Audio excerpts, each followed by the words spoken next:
Coming up in All Angles, it's Report Card Day, how the parties and their leaders are performing. We'll talk to young voters. What are they thinking and what do they want?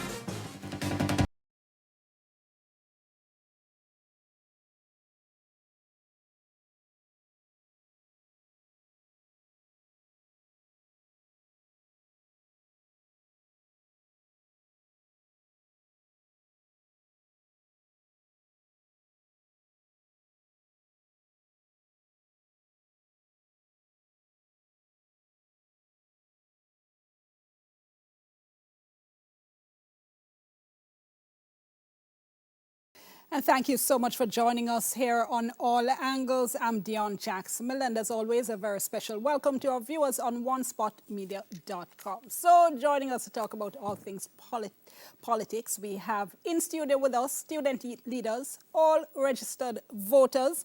Brian Pitto is the president of the Journalism Society at the University of Technology. Also from the University of Technology, we have Cleveland Tomlinson. He's president of the Debating and Public Speaking Society.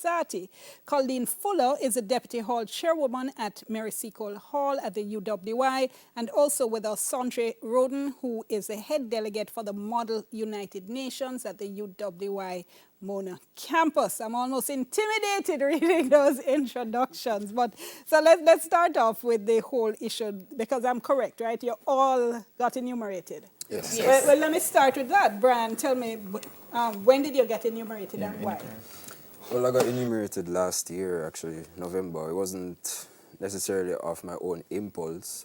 I have a mentor who wanted me to get enumerated. He has a particular agenda. He wants me to join a particular party and to vote for a particular party. But I tend to view politics as, as many young people, I'm sure, I'm kind of disenfranchised from the whole political environment because you're not really sure who to believe and what to believe.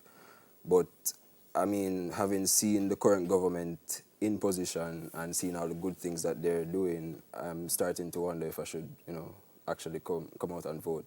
So at the time you got enumerated, you weren't sure you were actually going to vote? No, I wasn't. But, I mean, you can't deny that, well, economically speaking, the country is in a better position right now. And that, to me, there are certain other things that have impressed me by the JLP government.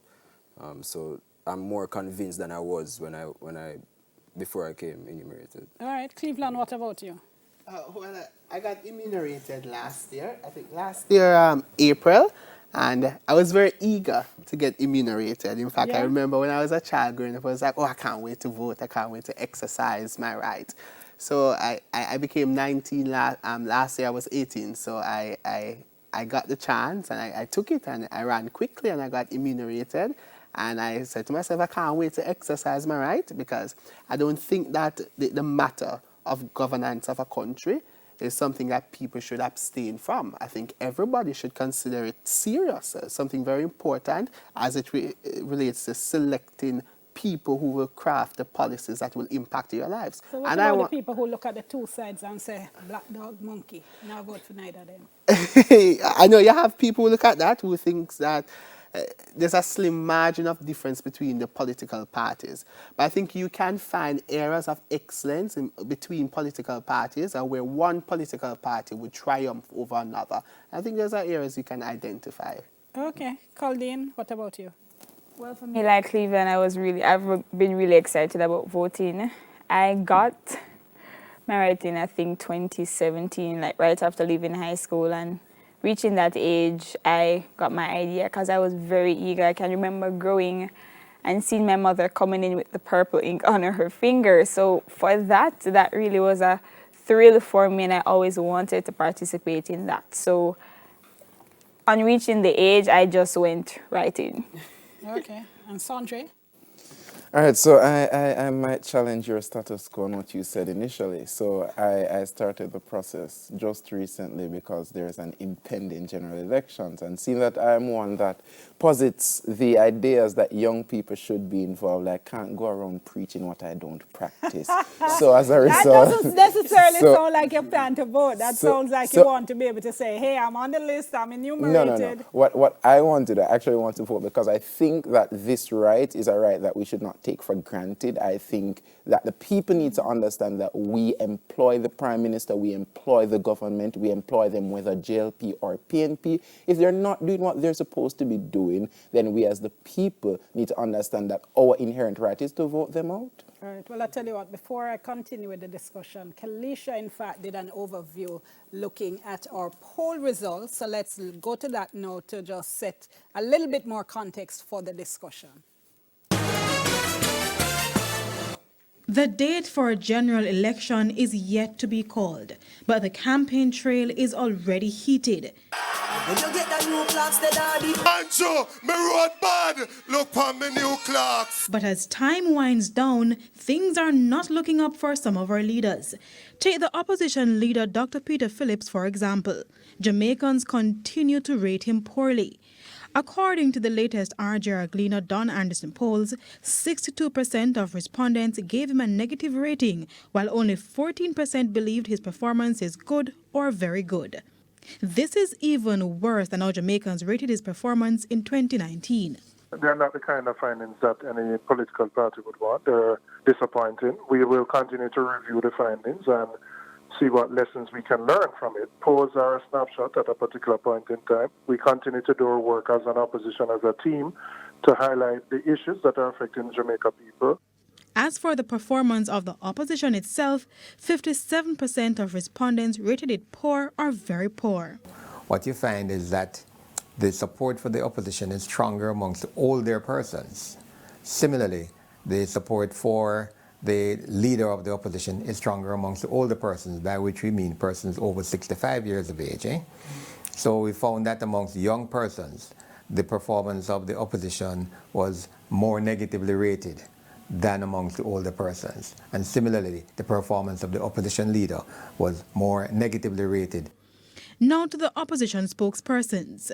The best performing opposition spokesperson is Peter Bunting, followed by Damian Crawford. Lisa Hanna and Julian Robinson were also ranked among the best. While the worst performing member is actually the opposition leader himself, with 11% of those polled giving him a negative rating. On the government side, Health Minister Dr. Christopher Tufton continues to dominate. 21% of respondents gave him a positive rating. So what do Jamaicans think of the man who runs the country, Prime Minister Andrew Holness? Almost half of those polled gave Mr. Holness a positive rating, 49%. That's 27% who said it was good and 22% it was very good. Contrast that with the 23% who rated the government's performance as either being poor or very poor, therefore negative, and another 28% who were middle of the road. So we have 49% who rated the performance of the Prime Minister as positive, and 23% who rated the performance of the Prime Minister as negative. While 7% of respondents believed Security Minister Dr. Horace Chang's performance is the worst. What does this mean as the country gets set for a general election? Kalisha Williams for All Angles.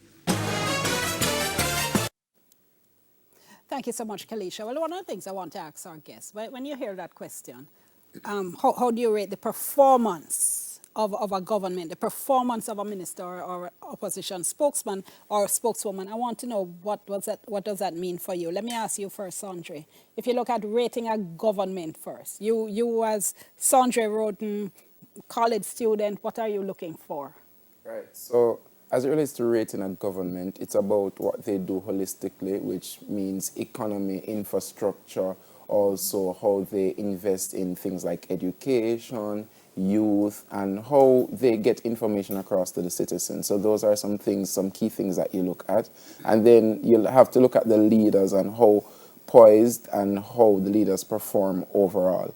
So I think a lot of the positive rating that might be given to the Prime Minister is on the fact that, one, he has really good communication going out there. So once anything he does is done, his team, it's sent out effectively and efficiently to others. And then you'd see that there's a direct contrast with that of the opposition leader. And then people are saying, what are you doing to, if there's an issue, there are no really big issues that you'd say the opposition had championed other than NIDS and probably a few others, but there's no, so I think that's where the negative side comes on as it relates to rating both the government and the opposition. All right, we're going to follow up on that and get the views of the others on that in just a moment. Remember, you can participate. You can tweet me, it's DJ Miller JA, or hashtag is TVJ All Angles. Stay tuned. We're back in a moment.